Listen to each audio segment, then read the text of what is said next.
Bonjour les amis, bienvenue sur la chaîne. On se retrouve une nouvelle fois aujourd'hui pour parler du jeu Final Fantasy VII Rebirth, parce que oui, l'actu gaming autour de ce jeu est bouillant en ce moment, les tests sont tombés, les notes, les avis de tous les youtubeurs, de tous les journalistes, de la presse internationale et principalement de la presse française. C'est sur ça qu'on va s'attarder. En ce moment, je sais, il y a beaucoup de vidéos qui tournent sur FF7, mais c'est le jeu du moment.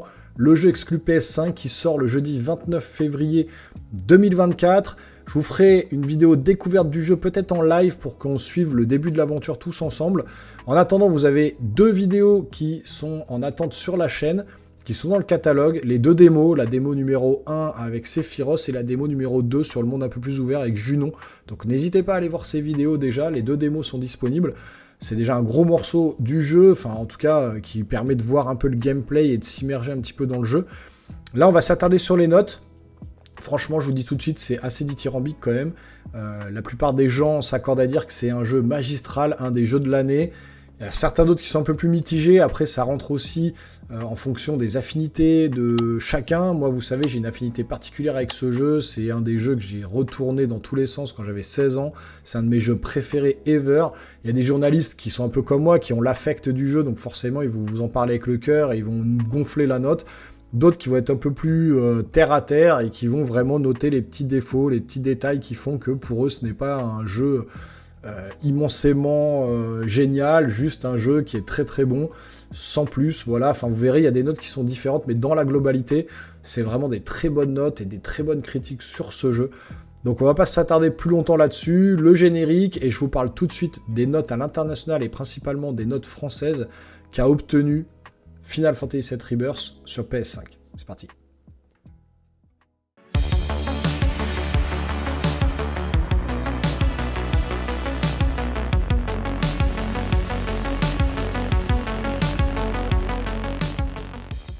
Donc on se retrouve dans un premier temps, comme d'habitude sur la chaîne, quand on parle des notes, quand on parle des critiques, sur Metacritic, un site qui regroupe toutes les critiques internationales, mondiales, des jeux, des films, etc. Et donc là, c'est Final Fantasy VII Rebirth sur PlayStation 5. C'est en anglais, mais c'est pas grave. On peut voir tout de suite qu'il y a un score de 92, métascore de 92. C'est énorme. Il n'y a pas beaucoup de jeux comme ça qui obtiennent ces notes-là. Zelda Breath of the Wild, voilà, Elden Ring, des jeux comme ça. Et là, on est sur un méga score, 119 critiques positives. Aucune mixte, aucune négative. Donc déjà, on n'est que dans le vert, on est au-dessus de 80, entre 80 et 100, donc entre 16 sur 20 et 20 sur 20, concernant ce jeu. On va passer très rapidement sur les critiques des journalistes, des sites qu'on ne connaît pas vraiment, mais on va regarder, 100, Comic Book Con 100, Dexerto 100, Dot-eSport 100, 100, 100, 100, 100... Ah, vous voyez, 100, il n'y a que des 100, des 100, c'est 20 sur 20. 20 sur 20, IGN Brésil, Australia, 20 sur 20, 20 sur 20, 20 sur 20, PC Games, 20 sur 20, Brésil, ScreenRant, 20 sur 20, Vandal, VGC, 20 sur 20. Enfin, c'est énorme. Atomix, 20 sur 20, Eurogamer Portugal, 20 sur 20, Washington Post, 20 sur 20, IGN Japan, 20 sur 20, God is a Geek, Gameblog, on va y venir, 20 sur 20. Si on descend un peu plus bas, parce qu'il y a des tonnes de 20 sur 20, après on a des 98, 98, Destructoid, etc. Gaming News, Gaming Trend, MMORPG, PlayStation Universe, 95, ça baisse un tout petit peu, mais pas énorme. Jeuxvideo.com, 95. On va redescendre, Hobby Console, on a 93, 92, CD Action Digital Trends, 90, Game Pro, voilà, 90, 90, 90 IGN France. On va y revenir aussi, 90 PC Mag, PlaySense, 90, 90, enfin voilà. Je vous passe toutes les pages, mais si vous descendez, la note la plus basse du jeu, alors faut que ça charge, alors je suis allé trop bas. On est à 90, sur la note la plus basse, on est entre 90 et 100. Alors à moins que ma page ne charge pas, je pense qu'il y a des 80 dans le lot, parce que j'ai vu des 16 sur 20. Mais en tout cas, vous voyez, de général, déjà, on est sur un jeu entre 90 et 100, quoi. C'est juste énorme. Alors, on va s'attarder principalement, comme je vous ai dit, sur la presse française. On va aller sur jeuxvideo. Alors, jeuxvideo.com, Jeux Actu, Gameblog, IGN, Gamergen, en sachant que Julien Chiez a fait sa critique, mais il met pas de note. S'il avait mis une note, on serait sur des 18 sur 20. Carole Quinten a mis 18 sur 20 également au jeu. Je sais pas, on peut citer Bugland, que j'aime beaucoup, c'est un YouTuber que j'aime bien, qui est posé, contrairement à Julien Chiez et Carole Quinten, qui en ce moment font un peu le bad buzz voilà, autour de leur chaîne, hein, surtout Julien Chiez. Je rentrerai pas dans le détail, c'est pas le but de la vidéo, mais en tout cas, Bugland a mis 17 sur 20, je crois, donc quand même des bonnes notes. Jeuxvideo.com, qu'est-ce qu'ils disent? Parce qu'on va s'attarder effectivement, pareil, sur les plus, les moins. On va pas lire tout le contenu de l'article. Je vous laisserai aller voir sur les sites en question si vous voulez tout lire. Alors, les points forts pour jeuxvideo.com. Une formule dirigiste et semi-ouverte qui marche du tonnerre, une aventure riche en émotions qui tient toutes ses promesses, une bande-son qui prend aux tripes avec des morceaux inédits, un univers somptueux et des visuels d'une beauté folle, un gameplay plus profond et survolté qui surpasse FF7 Remake, un scénario marquant entre hommage et ajout à couper le souffle, la pièce de théâtre du Gold Saucer spectaculaire, 2 derniers chapitres tout simplement grandioses. Point faible, une structure un peu désuète en matière d'exploration, toujours certaines longueurs scénaristiques par moment, quelques soucis qui altèrent un peu l'immersion, texture, parcours rigide, ressources de craft peu mises en valeur. Ça, je vous le dis, hein, les parcours là où vous pouvez pas sauter, je vous le dis dans les démos que j'ai testées, les parcours où vous n'avez pas de bouton saut, hein, vous êtes obligé d'aller vers un objet, vers un élément du décor pour pouvoir activer le bouton croix pour sauter au-dessus, etc. Je trouve ça vraiment un peu à l'ancienne, ça marche pas du tout, ils auraient dû vraiment inclure un bouton saut. Ça aurait été beaucoup plus agréable pour se balader. Mais bon, c'est un petit détail quand on voit tous les points forts. Donc note 19 sur 20, c'est presque parfait. Au printemps 2020, il y avait espoir. L'espoir, celui de voir un rêve fou se réaliser grâce à Final Fantasy VII Remake. Ce même espoir, Final Fantasy VII Rebirth le transforme en une consécration. Un gameplay d'une efficacité redoutable, ici sublimé. Un rythme mieux géré malgré quelques maladresses. Une mise en scène qui réveille en nous toute une palette d'émotions, et surtout une aventure qui, même si elle déborde d'amour pour la version originale, brille pour ce qu'elle est, et nous apporte autant qu'en 97, si ce n'est plus encore. Avec Rebirth, Final Fantasy a peut-être trouvé la formule idéale pour nous raconter une histoire, tout en nous laissant libres de la vivre à notre rythme. Comme dans toute renaissance, il y a un avant et un après, et cet avenir qui se dessine s'annonce d'ores et déjà grisant, tant Final Fantasy VII Rebirth a déjà toutes les qualités pour être considéré comme le jeu ultime de la saga. Donc dithyrambique sur la notation, sur l'appréciation, quelques points négatifs sur la structure, des longueurs scénaristiques, j'ai vu, si vous allez voir, il y a plusieurs journalistes qui relèvent ça. Donc parfois c'est un peu long, c'est artificiellement allongé dans la durée de vie, avec des scènes en plus. Jeu actu, donc avec Maxime Chao, que j'aime beaucoup aussi, qui lui est beaucoup plus mitigé, même s'il a adoré le Final Fantasy d'origine. Il lui a mis la note de 16 sur 20. En faisant fi de la forte nostalgie de 97, cette deuxième partie du remake de Final Fantasy VII est-elle vraiment à la hauteur? Objectivement, le jeu souffle le chaud comme le froid. En tant que remake pur, le travail abattu par les équipes de Kitase est impressionnant, c'est indéniable, mais comparé à ce qui se fait aujourd'hui, le titre traîne un peu beaucoup la patte techniquement parlant. Graphiquement, le jeu n'est pas à la hauteur des standards d'un jeu exclusif PS5 et pourrait parfaitement tourner sur PS4. Le moteur accuse son âge, si bien que le récent Final Fantasy XVI, sorti quelques mois plus tôt, surclasse ce Rebirth dans sa technique. Et quid de son open world archaïque qui prouve que le moteur utilisé n'est clairement pas adapté aux grands espaces où il faut créer des interactions et un semblant de vie. De ce côté-là, Final Fantasy VII Rebirth se prend les deux pieds dans le tapis avec un système de parcours qui fait souvent peine à voir, à défaut de générer des crises de fou rire. Et puis il y a aussi tous ces moments qui semblent rallongés artificiellement pour qu'on puisse afficher les 40-50 heures de jeu de la trame principale. A contrario, FF7 Rebirth prend le temps de développer ses personnages, de leur donner des liens de camaraderie, d'être un peu plus humain que les polygones muets qu'on a connus il y a 30 ans. Le système de combat a autrement gagné en profondeur grâce notamment à ce système de synergie qui permet de créer des attaques combinées offrant des moments souvent épiques. Évidemment, pour le fanboy presque aveuglé, ce FF7 Rebirth sonne comme un cadeau tombé du ciel, mais pour le kidam moyen qui regarde ça de loin, et avec le meilleur recul, il y verra une belle expérience, mais clairement pas le GOTY 2024. Il est vraiment plus nuancé, hein, Maxime Chao, sur son truc, hein, sur sa critique. Vraiment, il dit que c'est archaïque, que ça aurait pu tourner sur PS4. Tourner sur PS4, je suis peut-être pas d'accord avec lui, parce que la PS4, elle accuse le coup aussi des années. Je pense pas que ça pourrait tourner sur PS4.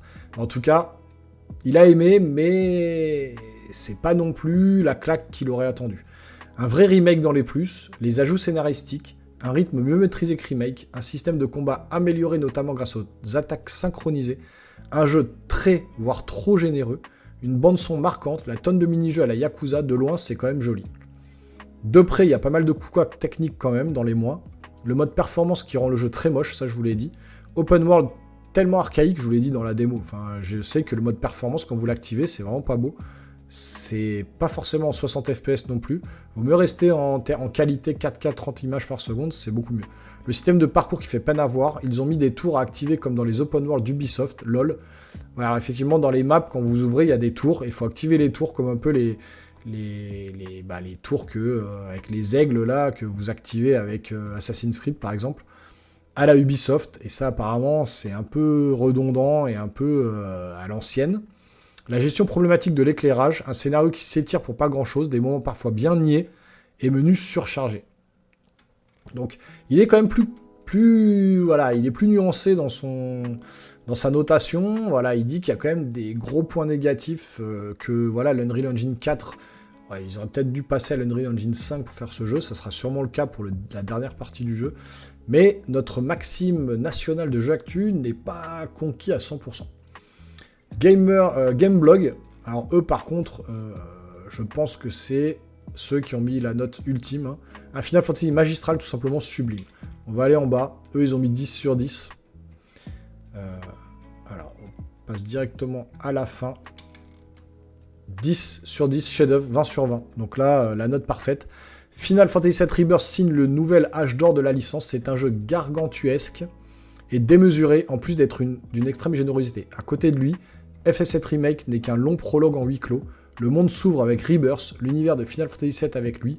Tout est sublime, fantastique même, et invite au voyage. La narration volontairement hachurée et mystérieuse remplit parfaitement son rôle et fera couler beaucoup d'encre, à n'en pas douter. C'est un uppercut quasi instantané qui ne nous laisse jamais vraiment le temps de nous déboîter la mâchoire. Pourtant, tout n'est pas rose, on a quelques lourdeurs ici et là, des mécaniques un peu vieillottes qui côtoient d'autres systèmes bien plus modernes, mais on lui excusera volontiers tant tout le reste est impressionnant. C'est beau, sublime, pour les yeux et les oreilles, quand bien même la technique pêche parfois quand on approche le regard. La bande originale mélange de thèmes remaniés et de nouveautés est certainement l'une des meilleures de la série, mais c'est un tout, et pris dans son ensemble, Final Fantasy VII Rebirth est une véritable pépite.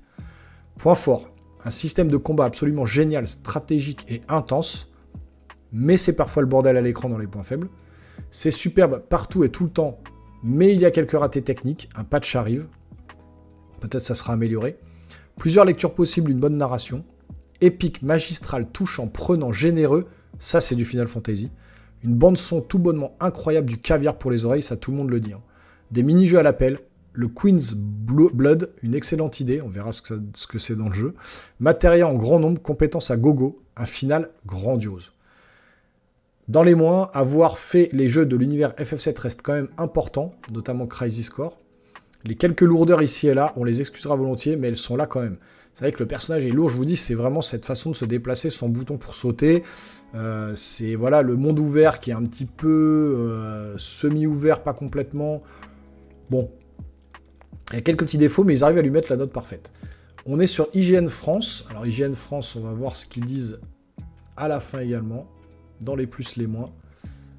Alors, le verdict. Donner une note à Final Fantasy VII Rebirth n'est pas une chose évidente, tant votre appréciation dépendra de votre historique avec la licence, vos attentes de cet épisode d'un point de vue scénaristique, de gameplay ou encore le regard que vous portez sur les mondes ouverts trop classiques et leur activité peu inspirée. Néanmoins, c'est par son histoire et sa mise en scène extraordinaire que ce deuxième épisode nous maintient en haleine, offrant un récit riche en surprises et qui distille la bonne dose de fanservice pour transcender les plus anciens passionnés d'entre nous.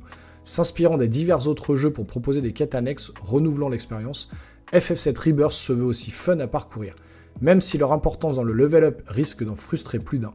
Nous sommes au final, fantasy, face à une suite solide, respectueuse et prometteuse, mais qui aurait pu être parfaite si elle ne s'était pas égarée dans des facilités de construction d'un monde ouvert très peu inspiré et lassant. C'est le monde ouvert qui les dérange, hein. La mise en scène, le côté graphique, la musique, l'ambiance, la mise en scène, la direction artistique, tout ça, tout le monde s'accorde à dire que c'est génial, mais la plupart des gens disent que voilà, le monde ouvert est un peu à l'ancienne, ça marche pas vraiment. 9 sur 10 quand même, on est sur un 18 sur 20, excellent, fort d'une mise en scène époustouflante, d'une réécriture fine et efficace et d'un gameplay toujours aussi grisant, Rebirth souffre d'un monde ouvert, répétitif et peu inspiré, et c'est bien là son seul défaut. Bon, c'est pas... Quand on est vraiment passionné de jeux vidéo, qu'on a aimé Final Fantasy VII, on peut faire l'impasse sur certaines choses, on verra au final, je vous donnerai mon avis, moi, quand j'aurai le jeu, après 15-20 heures de jeu, j'essaierai de vous faire un avis. Et là, on est sur donc Martial Duchemin, Marty Japan sur YouTube. Il fait beaucoup de figurines aussi, et c'est un des principaux acteurs de ce site Gamergen, le rédacteur en chef, je crois, je ne sais plus. Mais en tout cas, on va voir ce qu'il dit dans son test final. Hein. Il a pu jouer également au jeu, à la totalité du jeu, et puis faire son verdict.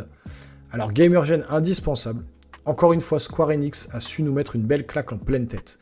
Bien que nous ayons rencontré des petits soucis visuels, Final Fantasy VII Rebirth a su nous émerveiller et nous envoûter. Pour être franc, il a été difficile pour nous de lâcher la manette juste pour aller dormir. Nous y pensions le soir, lorsque nous prenions une douche, pendant que nous mangions. L'histoire hante notre esprit chaque seconde. Et même avec le générique final sous les yeux, il nous est pénible de passer outre. L'envie d'y retourner est bel et bien présente. Pour le coup, nous n'avons qu'une hâte, découvrir le chapitre final de cette aventure captivante, un pur chef-d'œuvre vidéoludique qui contente les vieux de la vieille et les nouveaux venus dans cet univers troublant et fascinant. Les plus, en mode résolution, c'est vraiment très très beau, bien que quelques couacs visuels soient présents dans les moins. La direction artistique incroyable, la musique de quoi faire monter les poils, la prise en main dynamique et posée à la fois, l'histoire, Nojima est un génie, l'écriture des personnages, le joueur s'y attache, les missions secondaires et les mini-jeux, la magie d'antan est là. Les moins, le mode fluidité pas du tout plaisant à la mirette, ça on revient toujours dessus. Un brin de redondance dans les quêtes à réaliser pour Chadley, pour chipoter un peu. Graphisme 18, bande son 19, jouabilité 19, durée de vie 18, scénario 18, verdict 19. Donc, on est quand même, pour la plupart des sites, sur des notes vraiment qui sont juste énormes. Je me remets en plein écran. Mais franchement, vous me direz ce que vous en pensez dans les commentaires. Est-ce que vous pensez que les journalistes abusent un petit peu? Est-ce que vous pensez que les joueurs, les gens vont avoir un avis différent de ces notes-là? Moi, je sais que le remake, j'avais adoré, je l'ai platiné. Je pense que le Rebirth, je vais faire la même chose. Je sens que je vais m'éclater sur le jeu. Rien que les démos, déjà, j'avais pas envie de lâcher, j'ai envie de continuer. Donc moi, si effectivement, je suis un passionné de Final Fantasy et surtout du 7... eh ben, j'aurais tendance à être plus ou moins attiré par les notes de 18-19 sur 20. On verra bien ce que ça donne au final, parce que finalement, c'est quand même le joueur qui permet de vous donner l'appréciation la plus, on va dire, la plus fidèle possible, puisqu'on ne sait pas si les journalistes sont payés ou non pour pouvoir mettre des bonnes notes, etc. Alors, on voit quand même que le jeu actuel a mis 16, d'autres ont mis 10, d'autres ont mis 19, 10 sur 10, 9 sur 10. Donc, je pense pas qu'ils aient été payés pour ça, mais peut-être qu'effectivement, dans leur passé de gamer, il y en a peut-être qui ont plus d'affinité, comme je vous dis, avec ce jeu que d'autres. En tout cas, moi, j'adore Final Fantasy VII. On verra ce que donnera le dernier volume aussi, hein, parce que pour l'instant, on est sur un premier jeu. Un deuxième jeu, là, on va se le faire complètement. Et puis ensuite, il y aura la troisième partie. J'ai entendu parler, alors c'est Julien Chies qui disait ça, qui disait que peut-être le dernier s'appellerait Final Fantasy VII Réunion. On serait sur Remake, Rebirth et Réunion. On verra si ce qu'il a dit est vrai. Dites-moi dans les commentaires quel nom de jeu vous pensez que Square Enix donnera pour la dernière partie de Final Fantasy VII. Est-ce que ça sera Réunion? Est-ce que vous avez d'autres idées en tête? Je serais ravi de voir un peu vos idées, ce que vous pensez du dernier volet, du dernier volet de cette trilogie, on va dire, hein, en 3 jeux distincts qui n'en formera qu'un au final. Mais quelle aventure ce Final Fantasy VII, c'est juste génial, j'attends avec impatience, moi, le Rebirth. Dites-moi dans les commentaires ce que vous avez pensé de toutes ces notes, est-ce que vous trouvez ça logique ou pas du tout, est-ce que vous êtes fan de FF7 ou non. J'attends vos retours dans les commentaires, abonnez-vous à la chaîne, activez la petite cloche, lâchez un gros pouce en l'air, ça aide concrètement la chaîne. Nous les geeks, on se revoit très rapidement sur une prochaine vidéo. Portez-vous bien surtout, c'est le principal. Ciao, ciao.